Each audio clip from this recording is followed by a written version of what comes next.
Hello dear students, मैं doctor Shipra Verma स्वागत करती हूँ आपका अपने चैनल ट्राइडेंट एजुकेशन में। आज मैं भारतीय विदेश नीति व अंतर्राष्ट्रीय संबंध टॉपिक का वीडियो नंबर 5 लेकर आई हूँ, पार्ट 5 लेकर आई हूँ। इसके पहले पार्ट 4, 3, 2, 1 चैनल पे आ चुके हैं।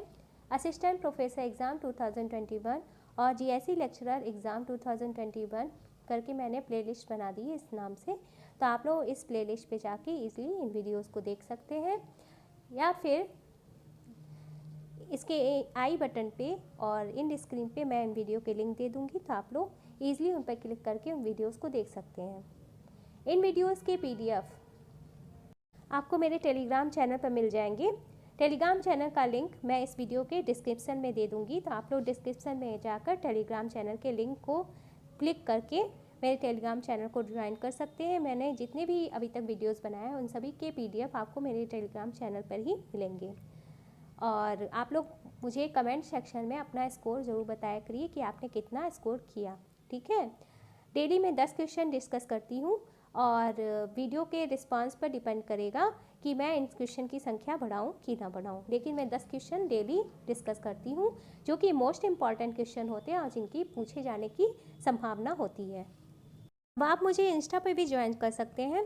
इंस्टा का जो लिंक है वो ट्राइडेंट एजुकेशन, आप लोग ट्राइडेंट एजुकेशन नाम से सर्च करेंगे तो आपको मेरी इंस्टा की आईडी दिख जाएगी, तो वहाँ पे आप मुझे फॉलो कर सकते हैं।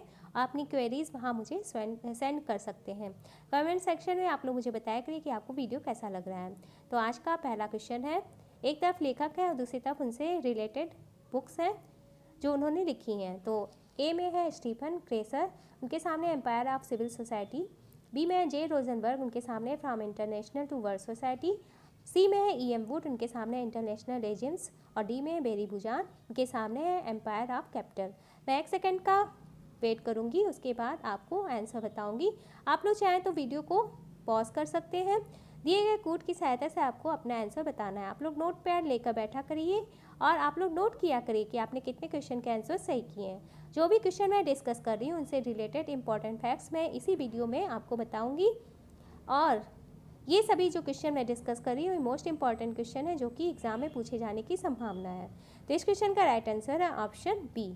देखिए, स्टीफन क्रेसर की बुक है इंटरनेशनल रेजिम्स जो कि 1983 में पब्लिश हुई थी। जे रोजनबर्ग की बुक है एम्पायर ऑफ सिविल सोसाइटी जो कि 1994 में पब्लिश हुई थी। ई एम वुड की बुक है एम्पायर ऑफ कैपिटल जो कि 2003 में पब्लिश हुई थी। और बेरी बुजान की बुक है from international to world society जो कि 2004 में पब्लिश हुई थी।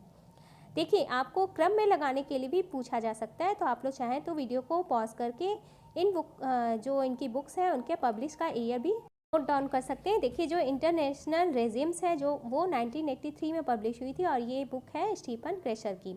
Empire of civil society publish हुई थी 1994 में, जो है जे रोजनबर्ग की।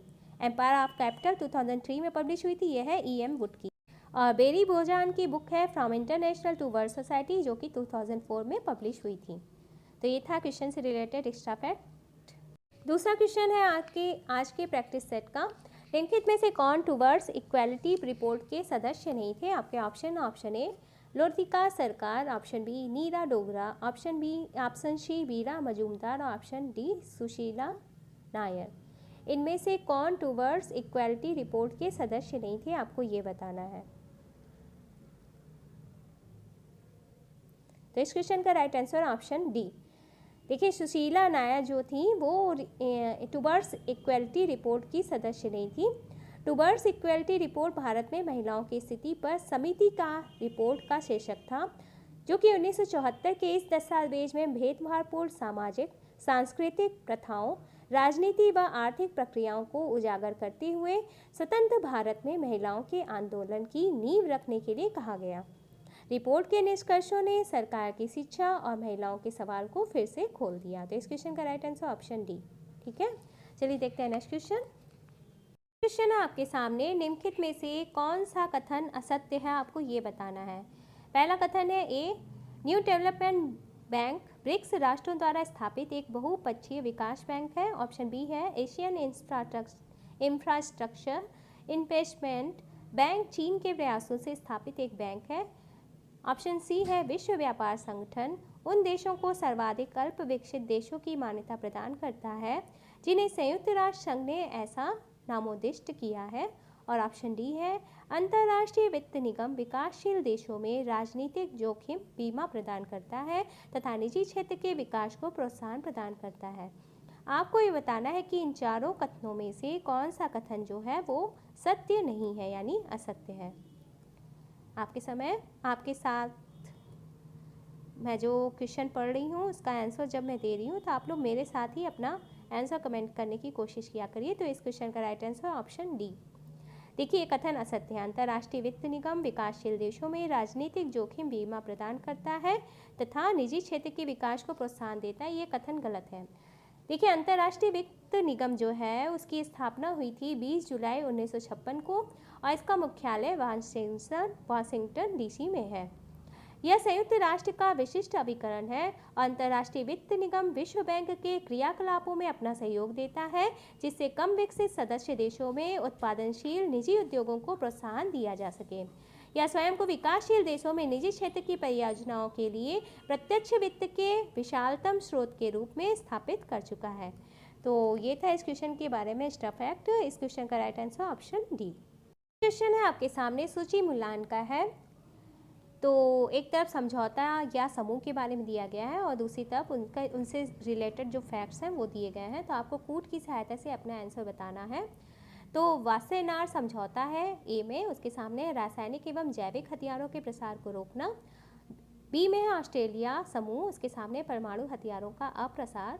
सी में है न्यूक्लियर सप्लायर्स ग्रुप, उसके सामने पारंपरिक हथियारों तथा प्रौद्योगिकी के दोहरे उपयोग का निर्यात एवं नियंत्रण। डी में है प्रक्षेपास्त्र प्रौद्योगिकी नियंत्रण व्यवस्था और उसके सामने है सामूहिक विनाश वाले हथियारों की सुपुर्दगी हेतु प्रणाली का अप्रसार। तो ABCD कोड है, उनकी सहायता से आपको अपना आंसर चूज करना है। तो आप लोग चाहें तो वीडियो को पॉज कर सकते हैं। देखिए, इस क्वेश्चन का राइट आंसर है ऑप्शन ए, यानी ए का तीसरा है।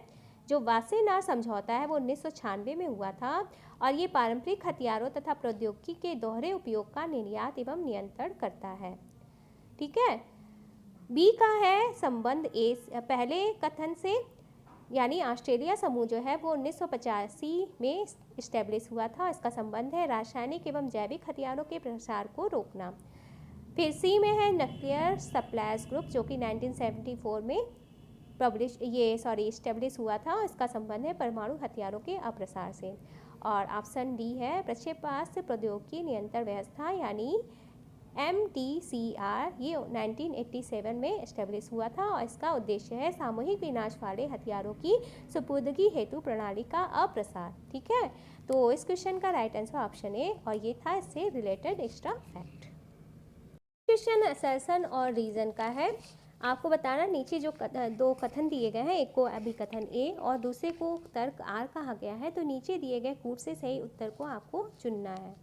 तो अभिकथन है राज्य अभी भी संप्रभु राज्य के रूप में विद्यमान है और तर्क दिया जा रहा है कि वैश्वीकरण से वेस्टफेलियन राज्य प्रणाली कमजोर हुई है। आगे कूट है ऑप्शन ए में ए और आर दोनों सत्य हैं और आर ए की सही व्याख्या है। ऑप्शन बी है ए और आर दोनों सत्य है लेकिन आर ए का सही स्पष्टीकरण नहीं है। ऑप्शन सी है ए सही है लेकिन आर असत्य है और ऑप्शन डी है आर सत्य है लेकिन ए असत्य है। देखिए, आप लोग जो भी क्वेश्चन का आंसर देते हैं सोच समझ के दिया करिए। इसे टेस्ट के फॉर्म में लीजिए। जब आप टेस्ट के फॉर्म में लेंगे तो ये आपके लिए ज़्यादा बेनिफिशियल होगा। आप लोग देखिए कि आपको कितने क्वेश्चन के सही सही आंसर आते हैं।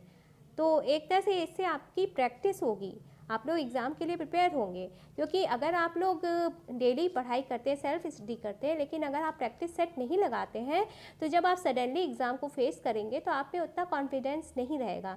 लेकिन अगर आप इन प्रैक्टिस सेट को लगाएंगे तो आप में कॉन्फिडेंस डेवलप होगा एग्ज़ाम को फेस करने का। ठीक है। जब आपका कॉन्फिडेंस एकदम पीक पे रहेगा तो आप लोग ज़्यादा से ज़्यादा क्वेश्चन के आंसर राइट देंगे। ठीक है। तो इसे आप टेस्ट के फॉर्म में देखिए।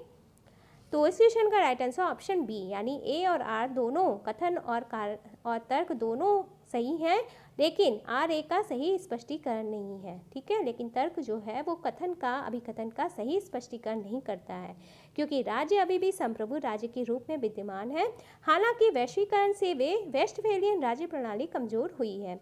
दोनों कथन सही हैं, किंतु आर कथन ए का स्पष्टीकरण नहीं है, क्योंकि वेस्टफेलिया संधि 1648 का विशिष्ट अंतर्राष्ट्रीय महत्व आज भी विद्यमान है। नेक्स्ट क्वेश्चन है आपके सामने, संयुक्त राष्ट्र संघ के संदर्भ में भारत की भूमिका के विषय में निम्नलिखित कथनों पर विचार करें। इनमें से कौन से कथन सत्य हैं? ठीक है, तो ये कथन है भारत संयुक्त राष्ट्र लोकतंत्र निधि का प्रमुख अंशदाता है। बी में है वर्ष 1945 के सैन फ्रांसिस्को सम्मेलन में भारतीय प्रतिनिधि मंडल का नेतृत्व विजय लक्ष्मी पंडित ने किया था। सी में है वर्ष 2001 में भारत ने अंतर्राष्ट्रीय आतंकवाद पर एक सम्मेलन के व्यापक प्रारूप का मार्ग प्रशस्त किया था। और डी में है भारत में अन्य देशों के साथ चरणबद्ध तरीके से परमाणु हथियारों को समाप्त करने की कार्य योजना 1996 से 2020 में प्रस्तुत की गई। आपको दी गए कूट से सही आंसर चूज करना है। तो ए में है, ऑप्शन ए में है ए, सी, डी और डी। ऑप्शन बी में है ए, बी और सी। ऑप्शन सी में है ए और डी। ऑप्शन डी में है सी और डी। आपको इन कोड की सहायता से अपना आंसर चूज करना है। आप लोग चाहें तो वीडियो को पॉज कर सकते हैं। तो इस क्वेश्चन का राइट आंसर ऑप्शन सी, ए और डी कथन सही है। यानी ए कथन जो है भारत संयुक्त राष्ट्र लोकतंत्र निधि का प्रमुख अंशदाता है, और डी कथन भारत में अन्य देशों के साथ चरणबद्ध तरीके से परमाणु हथियारों को समाप्त करने की कार्य योजना 1996 से 2020 में प्रस्तुत की गई थी। तो ये दोनों कथन सही है, यानी ऑप्शन ए और ऑप्शन डी ये सही है। देखिए, संयुक्त राष्ट्र संघ की स्थापना 24 अक्टूबर 1945 को संयुक्त राष्ट्र अधिकार पत्र पर 50 देशों के हस्ताक्षर होने के साथ हुई। भारत इसका संस्थापक सदस्य राष्ट्र है और भारत संयुक्त राष्ट्र लोकतंत्र निधि का प्रमुख अंशदाता है। भारत ने अन्य देशों के साथ चरणबद्ध तरीके से परमाणु हथियारों को समाप्त करने की कार्य योजना 1996 से 2020 प्रस्तुत की थी। ठीक है, तो इस क्वेश्चन का राइट आंसर ऑप्शन सी है आपके सामने। निम्नलिखित में से कौन सा युग्म सुमेलित नहीं है? तो ऑप्शन ए है वर्ल्ड ऑफ ग्लोबल सिक्योरिटी, उसके सामने है विश्व समुदाय अथवा मानव जाति। ऑप्शन बी है सजातीय सुरक्षा, उसके सामने है समाजीय आवश्यकताएं। ऑप्शन सी है आर्थिक सुरक्षा, उसके सामने कल्याण। और ऑप्शन डी है पर्यावरण सुरक्षा, उसके सामने संसाधन। आपको बताना है इनमें से कौन सा युग्म सुमेलित नहीं है।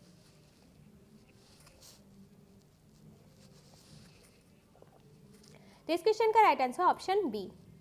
देखिए, समाजीय सुरक्षा, इसका संबंध सामाजिक आवश्यकताओं से नहीं है। सामाजिक सुरक्षा का मूल आशय सामाजिक आवश्यकताएं नहीं है। अंतर्राष्ट्रीय श्रम संगठन के अनुसार वह सुरक्षा जो समाज के उचित संगठनों के माध्यम से अपने सदस्यों के साथ घटित होने वाली कुछ घटनाओं और जोखिमों से बचाव के लिए प्रस्तुत करता है, वो सामाजिक सुरक्षा है। ये जोखिम रोग, मातृत्व, अयोग्यता, वृद्धावस्था तथा मृत्यु है। तो ऑप्शन बी सही नहीं है। क्वेश्चन है आपके सामने, संघर्ष, हिंसा तथा शांति के बारे में जोहान गाल्तुंग के प्रतिमानों के बारे में गलत कथनों पर विचार करिए। तो ए कथन है या प्रतिमान है, उन्होंने सुझाव दिया कि संघर्ष को परस्पर विरोध, मनोवृत्ति तथा व्यवहार के त्रिकोण के रूप में देखा जा सकता है। बी प्रतिमान है उनके द्वारा दिया गया, उन्होंने संरचनात्मक, सांस्कृतिक, प्रत्यक्ष तथा अप्रत्यक्ष हिंसा की बात की। सी में प्रतिमान है कि उन्होंने शांति निर्माण, शांति स्थापना एवं शांति रक्षा की चर्चा की। और डी है, उन्होंने प्रत्यक्ष युद्ध, छद्म युद्ध और अंतर्राज्य युद्ध की व्याख्या की। आपको बताना है कि जो जोहान गाल्तुंग ने प्रतिमान दिए थे संघर्ष, हिंसा तथा शांति के बारे में, तो इनमें जो प्रतिमान दिए थे उनमें से जो गलत कथन है उन्हें आपको इन चारों कथनों में से चुनना है। यानी जो अभिकथन या प्रतिमान उन्होंने नहीं दिया था उसे आपको चूज करना है कूट की सहायता से। आप लोग चाहें तो वीडियो को पॉज कर सकते हैं। इस क्वेश्चन का right answer option B. B और सी जो कथन है ये सही नहीं है। यानी उन्होंने संरचनात्मक, सांस्कृतिक, प्रत्यक्ष तथा अप्रत्यक्ष हिंसा की बात की, ये भी कथन सही नहीं है। और सी, उन्होंने शांति निर्माण, शांति स्थापना तथा शांति रक्षा की चर्चा की, ये भी कथन सही नहीं है। देखिए, ये जो जोहान गाल्टुंग थे, ये बेसिकली नॉर्वे के समाजशास्त्री, गणितज्ञ एवं सिद्धांतकार थे और इन्होंने संघर्ष, हिंसा तथा शांति के ऊपर कई किताबें लिखी थी। आप लोग चाहें तो इन्हें नोट कर सकते हैं। इनकी बुक थी पीस बाय पीसफुल मीन्स, जो कि 1996 में पब्लिश हुई थी। पायनियर ऑफ पीस रिसर्च, जो कि 2013 में पब्लिश हुई थी। चूज पीस, जो कि 1995 में पब्लिश हुई थी। सर्चिंग ऑफ पीस, जो कि 2000 में पब्लिश हुई थी। उन्होंने सुझाव दिया कि संघर्ष को परस्पर विरोध, मनोवृत्ति तथा व्यवहार के त्रिकोण के रूप में रखा जा सकता है। इन्होंने प्रत्यक्ष युद्ध, छद्म तथा अंतर्राज्य युद्ध की वकालत की थी। नेक्स्ट क्वेश्चन है आपके सामने, निम्नलिखित में से कौन कांट के सिद्धांतों का प्रभाव नहीं है जो युद्ध पर नियंत्रण के रूप में कार्य करता है? ऑप्शन ए है लोकतंत्र अन्य लोकतंत्रों के विरुद्ध बल का प्रयोग करने से परहेज करेगा। ऑप्शन बी है आर्थिक रूप से महत्वपूर्ण व्यापार शांतिपूर्ण संबंधों को बनाए रखने में प्रोत्साहन का निर्माण करता है। ऑप्शन सी है वैश्विक नागरिक समाज स्वयं प्रयास करता है। ऑप्शन डी है अंतर्राष्ट्रीय संगठन शांति को बढ़ावा देकर निर्णय निर्माताओं को नियंत्रित कर सकते हैं। आपको बताना है कि कांट के सिद्धांतों का प्रभाव कौन सा नहीं है जो युद्ध पर नियंत्रण के रूप में कार्य करता है। तो इस क्वेश्चन का राइट आंसर है ऑप्शन सी, वैश्विक नागरिक समाज स्वयं प्रकाश करता है। ये कथन गलत है। देखिए, जो अंतर्राष्ट्रीय राजनीति के क्षेत्र में इमैनुअल कांट की सर्वाधिक महत्वपूर्ण एवं चर्चित बुक थी द परपेचुअल पीस, जो कि 1795 में पब्लिश हुई थी। कांट युद्ध एवं शांति के संदर्भ में व्यापक अध्ययन करते हैं एवं स्थायी शांति स्थापित करने की बात करते हैं। कांट की मान्यता है कि लोकतंत्र अन्य लोकतंत्रों के विरुद्ध बल प्रयोग करने से परहेज करेगा और आर्थिक रूप से महत्वपूर्ण व्यापार शांतिपूर्ण संबंधों को बनाए रखने में प्रोत्साहन का निर्माण करता है। इन्होंने भी कहा था कि अंतर्राष्ट्रीय संगठन शांति को बढ़ावा देकर निर्णय निर्माताओं को नियंत्रित कर सकते हैं। इनकी बुक कौन सी थी? द परपेचुअल पीस, जो कि 1795 में पब्लिश हुई थी। ठीक है, चलिए देखते हैं नेक्स्ट क्वेश्चन। नेक्स्ट क्वेश्चन है इस किसका, निम्नलिखित में से कौन से कथन नम्न शक्ति के बारे में सही है? आपके ऑप्शन जो है वो ए है, नम्न शक्ति का उपयोग राज्यकर्ताओं द्वारा किया जा सकता है। ऑप्शन बी है नम्न शक्ति का उपयोग गैर राज्यकर्ताओं द्वारा किया जा सकता है। ऑप्शन सी है नम्न शक्ति शक्ति का दूसरा फलक है। ऑप्शन डी है नम्न शक्ति आदर्शवाद का एक रूप है। तो कोड की सहायता से आपको अपना आंसर चूज करना है। ABCD कोड दिए गए हैं, आप लोग वीडियो को पॉज कर सकते हैं। तो इस क्वेश्चन का राइट आंसर ऑप्शन सी, यानी A, B और C कथन सही है। यानी नम्न शक्ति का उपयोग राज्यकर्ताओं द्वारा किया जा सकता है, नम्न शक्ति का उपयोग गैर राज्यकर्ताओं द्वारा किया जा सकता है और नम्न शक्ति शक्ति का दूसरा फलक है। देखिए, इस क्वेश्चन के बारे में एक्सप्लेनेशन आप लोग सुन लीजिए, ये बहुत ज़रूरी है। किसी भी क्वेश्चन को समझने के लिए उसका एक्सप्लेनेशन सुनना बहुत ज़रूरी है। देखिए, अंतर्राष्ट्रीय राजनीति में सहयोग तथा किसी भी प्रकार के आकर्षण के द्वारा वांछित परिणाम प्राप्त करने की क्षमता सौम्य शक्ति या मृदु शक्ति या नम्न शक्ति कहलाती है। इसे सौम्य शक्ति भी कहते हैं, मृदु शक्ति भी कहते हैं और नम्न शक्ति भी कहते हैं, जो कि सहयोग तथा किसी भी प्रकार के आकर्षण के द्वारा वांछित परिणाम प्राप्त करने की क्षमता होती है। इस अवधारणा का विकास जोसेफ नाई ने 1990 में अपनी पुस्तक बाउंड टू लीड में किया था। किसने किया था? जोसेफ नाई ने अपनी बुक बाउंड टू लीड में। ये कब पब्लिश हुई थी? 1990 में। देखिए, इससे एक क्वेश्चन में आपके कितने सारे फैक्ट तैयार हो रहे हैं, कितने सारे क्वेश्चन तैयार हो रहे हैं। देखिए, अंतर्राष्ट्रीय राजनीति में नम्न शक्ति की विकास की अवधारणा का विकास जो किया था जोसेफ नाई ने अपनी बुक बाउंड टू लीड में किया था, जो कि 1990 में पब्लिश हुई थी। इसका उपयोग गैर राज्यकर्ताओं द्वारा भी किया जा सकता है और नम्न शक्ति शक्ति का दूसरा फलक है। नम्न शक्ति को ही मृदु शक्ति या सौम्य शक्ति कहा जाता है, जो कि जोसेफ नाई ने इस अवधारणा का प्रतिपादन किया था। तो डियर स्टूडेंट्स, ये था आज के प्रैक्टिस सेट, जिसके अंतर्गत मैंने 10 मोस्ट इंपॉर्टेंट क्वेश्चन डिस्कस किए हैं।